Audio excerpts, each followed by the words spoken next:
Most people think planning a trip to Europe is too difficult. The language barrier, visa requirements, the unknown often leads people into pre-planned trips such as a Viking cruise. And hey, we're glad you're traveling, but I'm here to show you how to step outside the constraints of a pre-planned tour and create your own adventure. If you've ever looked at a Europe map and thought, could I actually cross multiple countries by train in winter? The answer is yes. However, it'll be much more enjoyable if you plan it correctly. My name's Adam. I've traveled to over 20 countries. Recently, I traveled across 6 European countries in 3 weeks. I love everything about traveling and want to make sure you have the best trip possible. In this video, I'll break down everything you need to know to have an amazing European train vacation. Stay tuned for the end of the video and we'll give a full breakdown of our budget. On this trip, we crossed Europe entirely by rail, from southern Spain all the way to Scotland in the middle of winter, for a total of 3 weeks of travel time, and we only had 3 backpacks for 2 people. Some cities completely exceeded expectations, some were harder than we expected, and a few taught us lessons that would have saved us time, money, and stress if we'd known them earlier. So, learn from my mistakes, buckle up, and enjoy the video. I've posted an entire blog series on this trip, which I'll link in the comments and description for you to use as a resource when you book your next trip. In this video, I'm going city by city through our full route, sharing what we actually did in each place, what worked well in winter, what I would change, and how you can plan the same route intelligently. The route we're going to cover starts in Barcelona, goes up the Mediterranean to Marseille, France, a quick stop in Lyon before a few beautiful days in Strasbourg, followed by a trip to Würzburg, Germany to visit some family, then back to France, but to Paris this time, then over to Brussels before catching the Eurostar into London, where afterwards we'll head to Edinburgh, where we boarded our first and only flight of the trip. If you want the full written guides, map, and planning tools, everything is documented on the blog linked in the description. But this video alone will give you a usable framework. So let's start where this trip began. We started in Barcelona, and in hindsight, this was one of the smartest decisions of our entire route. Our time in Barcelona was only for 24 hours, but with this stop and others on the list, feel free to add or reduce time spent in the city depending on your interest level. Barcelona is a great place for most Americans to begin their trip, as it consistently has some of the most affordable flights from the United States. This is partially due to Spain being one of the westernmost countries in Europe, resulting in a shorter flight. Barcelona in winter is ideal because you can still walk all day comfortably due to warmer temperatures. Attractions are open without summer crowds, and transit is simple to figure out. And you don't feel rushed indoors due to the cold. This makes it a soft landing city, especially if you're coming from outside Europe. Things I would recommend visiting in Barcelona: you have to see La Sagrada Familia, which is an amazing church that's been under construction since 1882. The pinnacle of the Catalan architect Antoni Gaudí. We recommend starting your day here, as it is one of the main tourist attractions and does get busy. You purchase your tickets online for a designated time, so even if you happen to visit later in the day, the crowds are managed fairly well. The views from outside are stunning architecturally, but the stained glass interior is what really impresses me. I've been 2 times now and still think I would revisit the next time I'm in Barcelona. The architect Antoni Gaudí's legacy doesn't stop with La Sagrada Familia. There are 7 primary UNESCO listed works by Antoni Gaudí located in or near Barcelona, and some of these buildings can just be something you incorporate into a walk along the city. For example, Casa Batlló was one we managed to incorporate from our hotel to La Sagrada Familia. If you have plenty of time, a tour is probably worth it, or seeing more than one of these unique buildings. But if, like us, you're short on time, walking past the exterior of the building is cool in its own right. Also, we recommend you possibly doing one more Gaudí landmark later on in your trip. Next on our list of recommendations is a flamenco show. I was not familiar with the flamenco dance and was blown away by the talent of these dancers. This is a cultural tradition of the Spanish people and a great way to start an evening. We also recommend checking out the Gothic Quarter, walking around this area, viewing the public plazas, tight alleyways, and it's close to El Born Centre de Cultura, which is a museum that hosts excavated ruins from 1700s. Next, for those on a tight timeline, I recommend choosing either Tibidabo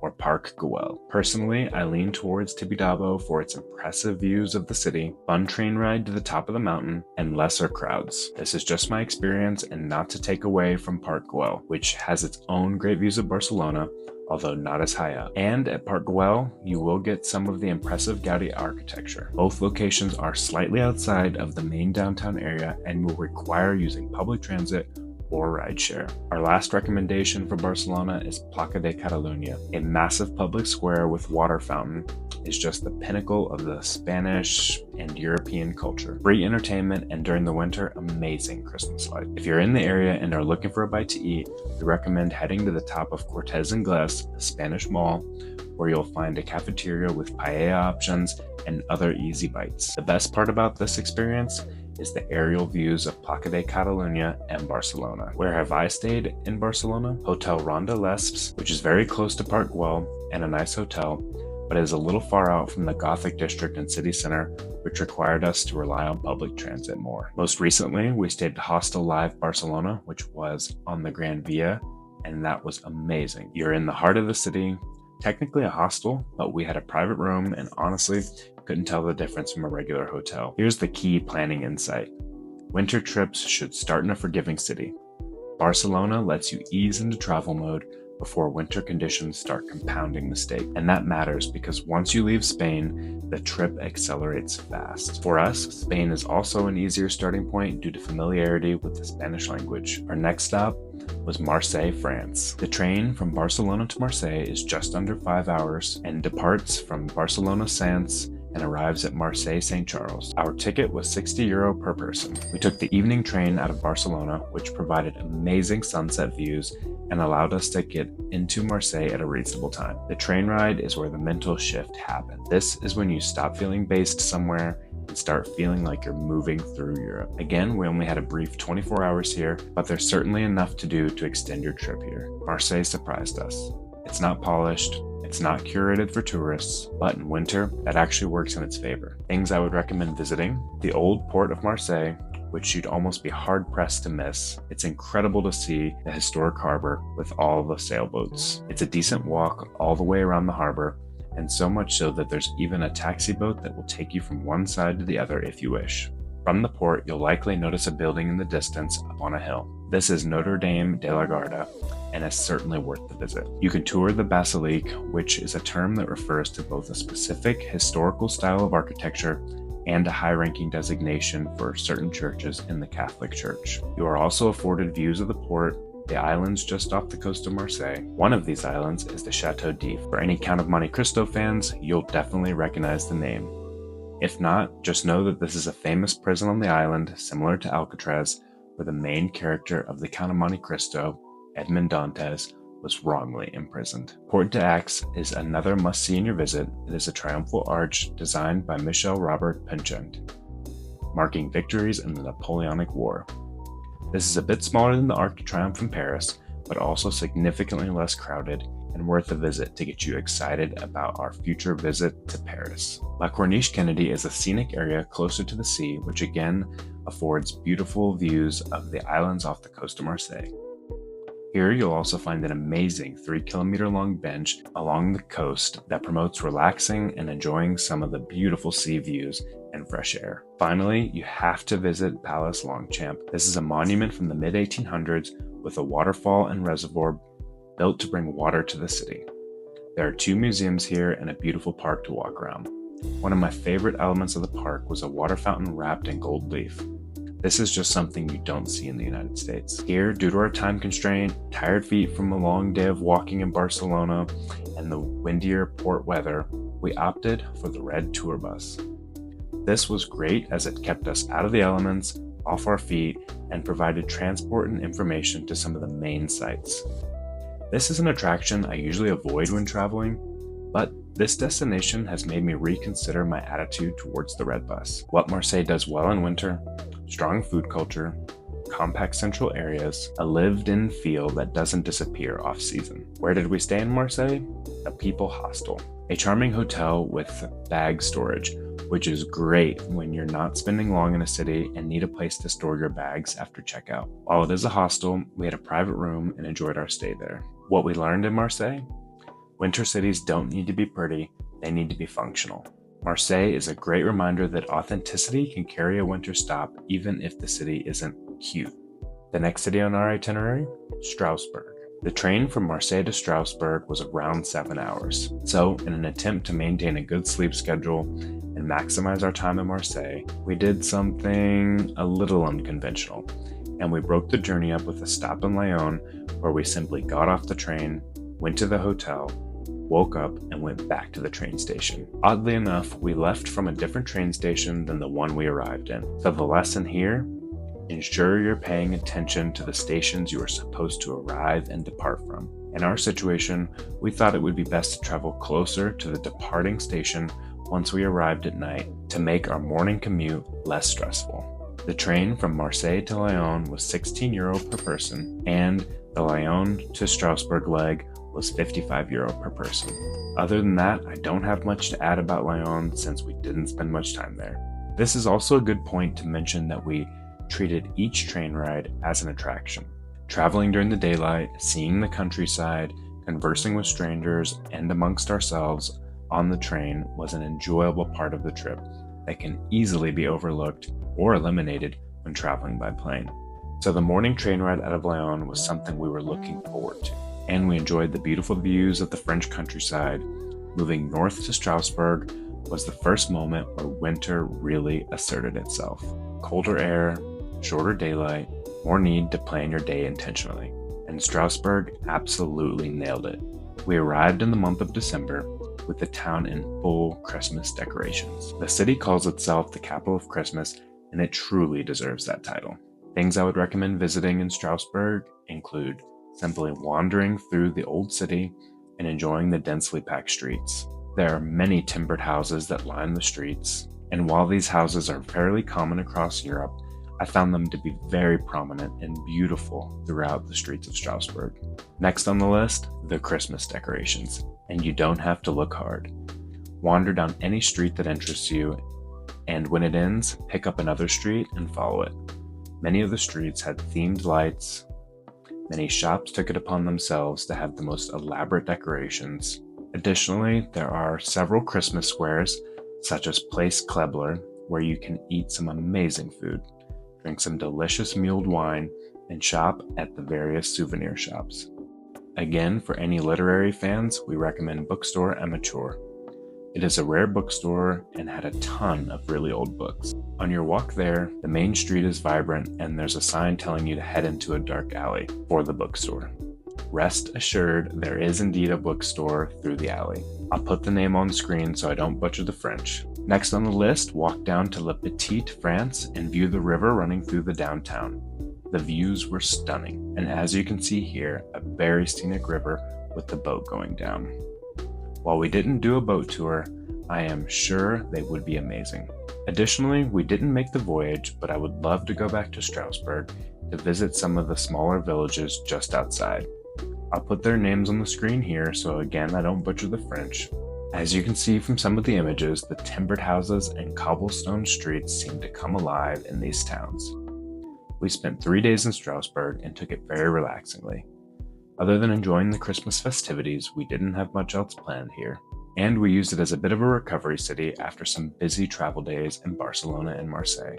Why did Strasbourg work so well in winter? There's a dense historic center, walkable loops instead of long linear routes, and easy access to indoor stops between outdoor stretches. We stayed in a bed and breakfast in the Rue Principale area of Strasbourg. We loved the neighborhood and the apartment. There was easy transport by tram or bus from the city center. This is where our winter rhythm locked in. Morning walk, short transit, warm stop, evening walk.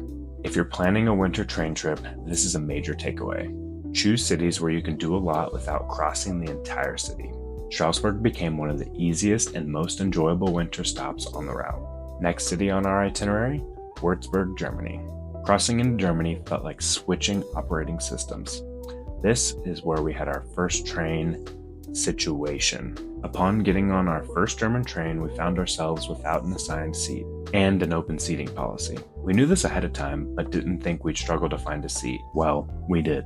For the first hour or so, we were left standing in between cars without a seat. After about 30 minutes, a single seat opened for my fiance, and then after a big stop in Frankfurt, the train emptied out and we were able to sit together. We'll cover more of the how-tos for booking trains later in the video, but this is a story I hope to help you avoid, or at least be aware of. I wish the train snafu ended there, but it only got better. We had a connection to make, and luckily we got up to the platform with some time to spare. We saw the train pulling into the station and thought, awesome, let's get on. We're still not quite sure what happened here. Either half the train stayed at that station, or the signage on the train never updated for its next destination. But we ran up and down the platform trying to understand what coach to get on. After frantically asking one of the staff where the train was going, we hopped on with only a minute or two to spare. And all is well. The total for our trains from Strasbourg to Würzburg were €62 per person. We finally arrived in Würzburg, and while it's not a headline destination, it is one of the most comfortable stops of the trip. Most people plan a trip to Germany and go to Munich, Berlin, or maybe even Frankfurt or Hamburg. Fortunately for us, my grandmother lives in a small town south of Frankfurt, Würzburg, and so we were pulled away from the main hub. This, I believe, contributed to the comfort of this stop. Instead of being in a major tourist hub, we were staying in an average German town and experiencing the day-to-day of actual Germans. This was fantastic. We were forced to practice German and had a much slower pace. I'm excited to try this theory in other countries, avoid the major hubs, and stay in smaller towns. Have you done this before? What are your experiences? Let us know in the comments below. And of course, if you've made it this far, give us a like and subscribe for more smart travel. Alright, back to it though. We stayed here for 5 days, but of course you could flex this to your desires. Things I would recommend visiting: a local guest house for proper German food, a German bakery, and the Nuremberg Christmas Market, which for us was an easy 2-hour train ride from Würzburg. The Nuremberg Christmas Market is one of the biggest in Germany, and you can feel it. After exiting the train station, you walk through the old Nuremberg town walls and are immediately thrown into a Christmas environment and small village vibes. The activities are spread across much of the city, allowing you to experience a lot of the city while walking to the various Christmas market destinations. They have a beautiful Ferris wheel that you have to check out, and although largely cloudy during the winter in Europe, we were lucky to catch a break in the clouds to catch a bit of the sunset right as we approach the Ferris wheel. One of the Christmas market areas is in front of the Frauenkirche Gothic Church. The vibes here are immaculate, and I recommend eating dinner at one of the surrounding restaurants. Ideally, one with a second floor sitting area so you can watch the market from above, such as Restaurant Oberkrainer. Sorry if I mispronounced it, but I'll put the name on screen. Germany excels at clear station layouts, train connectivity, and Würzburg worked because it was easy to navigate. It wasn't overwhelming. It allowed for recovery between bigger cities. Here's the planning insight. Every long city needs stability cities. Cities that don't demand much from you, but quietly keep the trip on track. Würzburg did exactly that. Next city on the itinerary? Paris, France. And Paris in winter is a different animal. The train from Würzburg to Paris was 6 hours and cost €66 per person. Paris is incredible, but there were elements of it that would lead me to avoid it in future trips. Upon arriving at the Paris Gare d'Est station, we tried to grab some metro tickets, but the machine wouldn't accept our high denomination euros or US credit cards. We were able to use US credit cards at smaller stations later, but initially with all of our luggage on a cold winter day, this is not the news you want to receive. Also, in the fluster of the moment, we almost bought the 2-day tourist pass for €60 per person. This seemed pricey, but it was one of those scenarios where you almost say yes to anything just to get to your hotel to drop your bags. To me, this represents a city that is geared towards tourism, sometimes at the expense of the tourist. We easily stayed under €60 a person for transit costs, and we utilized Uber, a not so cost-effective way to travel. Unless you plan on bouncing all over the city, I think it would be hard to justify the cost of the tourist pass. You don't casually figure it out when you arrive in the winter for Paris. If you're planning this route, Paris requires advanced station awareness, clear arrival and departure plans, realistic daily pacing. That being said, here are some things I would recommend visiting in Paris. The Eiffel Tower, obviously. The main square you see pictures from is Parvis Droitis de Home. Sorry if I butchered the French, I'll put the name on screen again. But rest assured, if you're traveling around the Eiffel Tower area, you'll catch glimpses of it when you least expect it. Also around the corner from this square is a statue of Benjamin Franklin, which is also worth seeing. If you didn't know, Ben was the first American ambassador to France. Next on our list is the Arc de Triomphe. This is a must-see, even if it's just from the bus or an Uber on the way somewhere. There is a 6+ lane roundabout that goes around the arch, and just seeing the locals navigate that is worth the stop. When you're in Paris, I think you have to see the Moulin Rouge. You've probably heard of it, but wow, seeing it live is impressive. Without giving too much away, it's a highly choreographed show with more than just burlesque dancers. You'll see some impressive feats of strength and athletic ability. The tickets sell out quick, so book this as early as possible. The tickets also aren't cheap, and you can do a dinner and show ticket. We opted for just the show, and you should know that each ticket includes half a bottle of champagne, which is a very pleasant surprise. Let's take a step back before the Moulin Rouge though, and we highly recommend getting a drink at the Hotel Terrace rooftop bar. If you haven't noticed by now, I love finding spots to get an elevated view of the city. This bar completely fulfills that niche, and the views of the Eiffel Tower at night are amazing. The last thing on our list is the mini Statue of Liberty on the Seine River, which was given to France by American residents in Paris in 1889 to commemorate the centennial of the French Revolution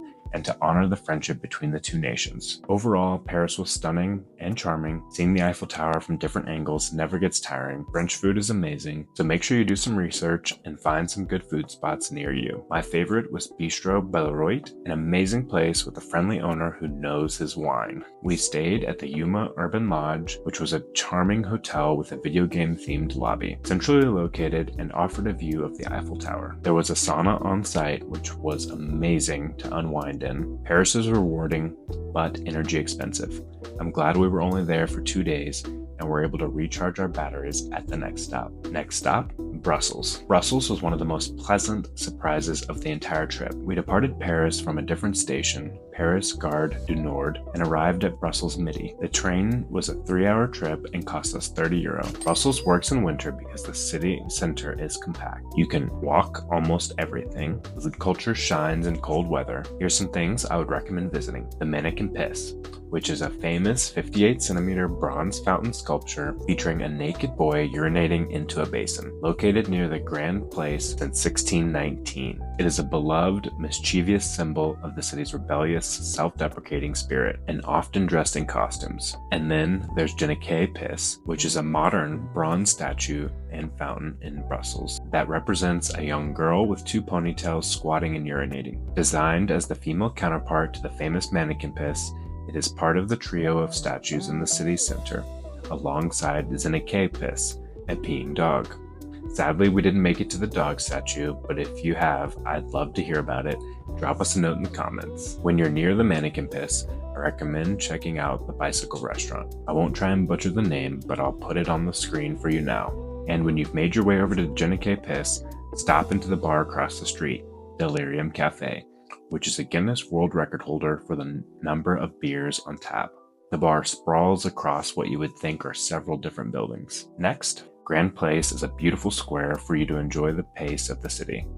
And in December, you can see it fully lit up with Christmas lights. And this one has to be said. You have to try a Belgian waffle. Do I even need to say anything else? If you come to Belgium, I think it's almost mandatory that you do this. Finally, the last thing on our list is the Don Quixote statue. This is a must-see for literary connoisseurs. Brussels functions extremely well as a connector city. To cross the British Channel into London on a high-speed train, you have options from Paris, Brussels, Amsterdam, or Rotterdam. And we opted to add another stop and see Brussels for a day. I'm very happy we did. The sights were fantastic and it felt like a city people live in, not just visit. Although it might seem like there's a lot of recommendations for Brussels, we were easily able to see them all in one night and still have time to rest and recharge before London. This is important for planning. Some cities are chosen not because they're famous, but because they make the route smoother. Brussels reduced friction and gave us momentum heading into the UK. Next stop on the itinerary, London. The train from Brussels Midi to London St. Pancras was a 2-hour trip and cost us €133, the most expensive train of the journey yet. Crossing into the UK feels different immediately. English. You can read the signs and understand the train announcements, restaurant staff, and so much more. However, since the UK has left the EU, it is important to note you have to do the security and customs procedures before boarding the Eurostar. In our case, this was in Brussels. The UK also uses the pound, not the euro, so spend your euros before arriving in the UK.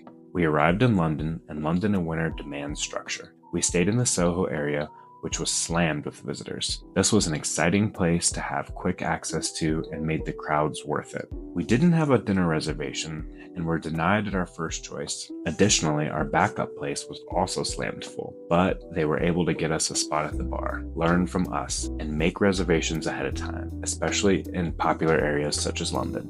Things I would recommend visiting in London: you have to see the changing of the guard at Buckingham Palace.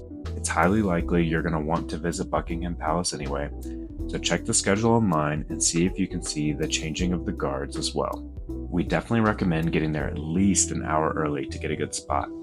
We arrived about 30 minutes early and were instantly met with a huge crowd. They also already had the roads closed, so we couldn't get too close. If you get there early enough, try to go to the Queen Victoria Memorial. It's an elevated area and you can walk around the statue a full 360 degrees to see the parade as it comes in, and then switch sides to see the palace side. Next on our list, Kensington Palace, Princess Diana's residence. This is an amazing walk from Buckingham Palace through Hyde Park and Kensington Gardens. Next to Kensington Palace is the Orangery restaurant, and I highly recommend you stop in for high tea. Choosing the high tea option, you'll get unlimited refills on your tea, biscuits, sweets, and savory sandwiches. This is an ideal spot for a late lunch and some tea sampling. I should let you know now though, it is pricey, but it's worth the experience to feel like royalty for the afternoon. When we were there, we saw a lady playing the harp and truly felt like royalty. Next, with another elevation recommendation, the London Eye is a fun experience. Although if you've done one of these Ferris wheels before, you might want to skip it. In addition to the views of London, you'll also be across from Big Ben, which is another place we recommend seeing. I'm not sure what it is about it, but the clock is just something that always sticks out to me as traditionally London. Another great recommendation is the Don's Lenore restaurant. Here, you eat in complete darkness. The experience is to help you empathize with people with visual impairments and to elevate your other senses. Honestly, this experience was so unique, I struggle putting it into words, but it is something that I highly recommend to anyone. They operate in several other cities, including Paris and Brussels, so you don't have to only do this in London, but it's worth putting this on your radar. Lastly, you'll want to check out some of the historic pubs, and maybe even do a historic pub tour. We thoroughly enjoyed our tour. We got to try Cask Ale, which I'd never heard of. It's a beer that's not pumped from a keg with carbonation, but pumped manually. This causes the beer to have a flatter taste. The British love it, but I'm not quite sold on it. Some of these pubs were absolutely incredible and have been open for well over 200 years. My favorite was probably the Ye Olde Cheshire Cheese, which again, for the literary people, Charles Dickens had been known to use the establishment frequently, and it is alluded to in A Tale of Two Cities. So what changed in London? Tap to pay on the metro made easy riding and no need to purchase a 2-day pass or deal with a ticket machine. Lots and lots of tourists, even more than Paris. We stayed in an Airbnb in the Soho area. The location was fantastic, but the apartment left something to be desired. London accommodations were some of the highest prices we'd seen on our trip. I'm sure we could have found a nicer place, but for the price and the location, I guess we can't be too upset. London is exciting, but draining. The key insight here, your energy is part of your budget. London can fill your day effortlessly, but if you don't control that, winter fatigue sets in fast. London works best in winter with short daily goals and intentional rest windows. Next and final city on the itinerary, Edinburgh, Scotland. For our last leg of the trip, we departed from London King's Cross to Edinburgh Waverley Station. This train was 4 hours and cost us €67. Again, for my literary friends, or maybe you've just watched the movie, you might recognize the London station name, King's Cross. The famous Harry Potter platform 9 3/4 can be found here. And of course, it's set up for tourists to get a picture, pay some money, and check out the Harry Potter gift shop. Tourist trap? Yes. Did we go? Yes. Do I recommend you going? Yes. But try and go early in the morning to avoid the crowd. The final leg north into Scotland was the most emotionally satisfying part of the trip. Longer train rides, beautiful English and Scottish countryside, fewer daylight hours, quieter cities, and that was the point. Things I would recommend visiting in Edinburgh include the Edinburgh Castle. You can see this castle from almost everywhere in town, and once you're inside, the views of the city are phenomenal. There are several museums in the castle compound, and you can just feel the history oozing out of the place. One of the standout museums has the Scottish crown jewels. Although we weren't allowed to take pictures, It was very impressive. There is a cafe on site, although expect some higher prices. You can really make a whole day out of the castle. Also, every day at 1 p.m., they shoot off the cannon. Again, another thing you want to get there early for, because the crowd will be there for that event. The 1 o'clock gun at Edinburgh Castle is fired to maintain a daily historical tradition that began in 1861, historically allowing ships to set their maritime clocks. Next on our list is the Royal Mile, which is a historic, roughly 1 mile long main artery through Edinburgh's Old Town, connecting Edinburgh Castle at the top to Palace of Holyrood House at the bottom. It is bustling cobblestone thoroughfare lined with ancient buildings, hidden alleyways, and key landmarks, including St. Giles Cathedral and the Scottish Parliament. The street is also marked as a UNESCO World Heritage Site. The street is also home to the real Mary King's Close, a preserved 17th century underground street. Yes, an underground street. Apparently the city created streets underground to help with crowding at some point, resulting in closes being lost to time or recently discovered, as we found out on the ghost tour. I recommend doing a ghost tour in Edinburgh.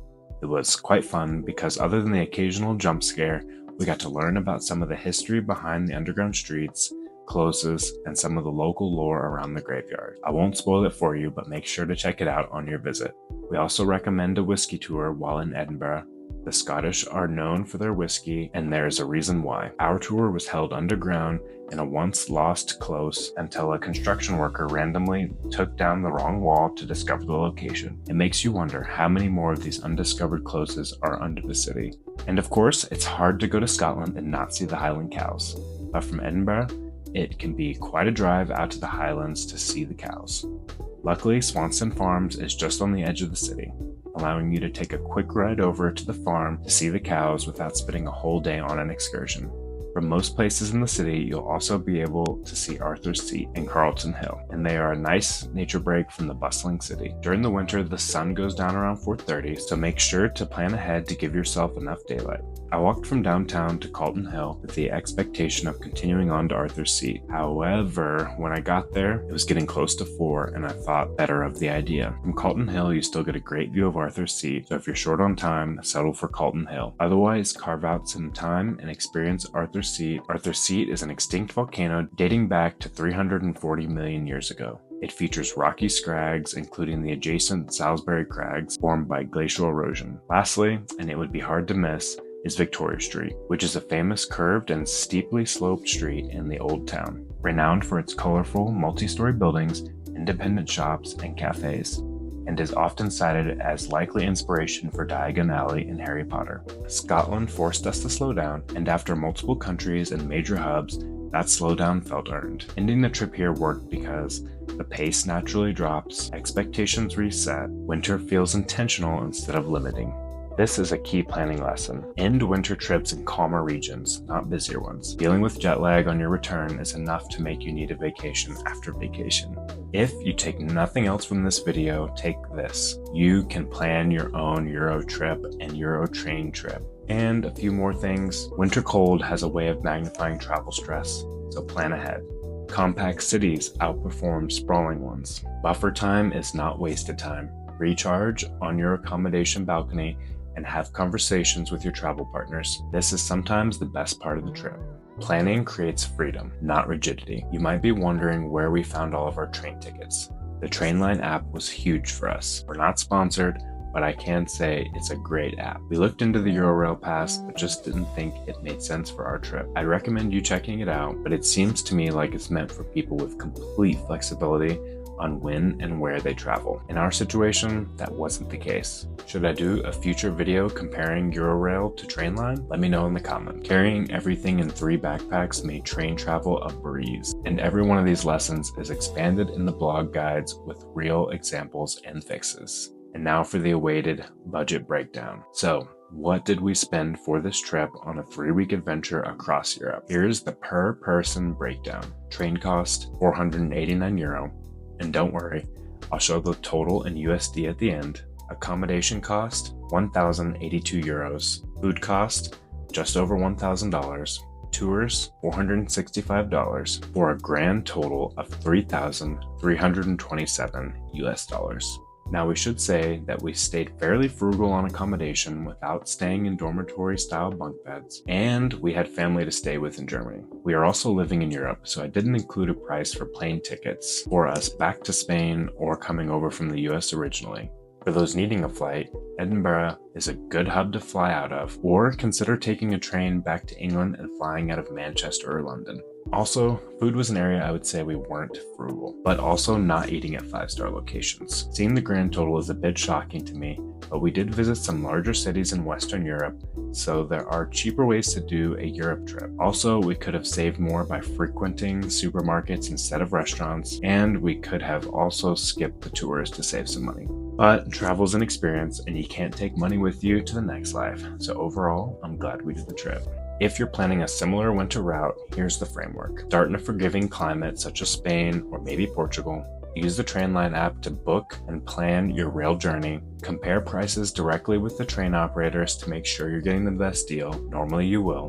Move north gradually. This will allow you to figure out your layers and acclimate accordingly, especially those of us from southern US climates. Alternate big cities with recovery cities. Hidden gems are often found off the beaten path. Choose density over spectacle. You can lose a lot of time traveling across a city from major attraction to major attraction. Pack lightly. Consider wool items that will keep you warm and you can wear multiple days without washing. This is how we managed to fit everything into 3 backpacks for our trip. Be sure to subscribe. My next video will be breaking down what and how we pack. This exact route can be adjusted, but the logic should stay the same. Hope you enjoyed this video and feel inspired to plan your trip. If you've made it this far, hit the like button and subscribe. It's an easy way to support what I'm doing here. Comment below with any questions or suggestions for future itineraries. I love travel and would love to help make your next trip a success. I'll link my blog in the description where we break down all of this and more in extreme detail. If you're serious about planning a winter train trip across Europe, go and read the full series. It will save you hours of research and prevent avoidable mistakes. We'll see you guys on the next one.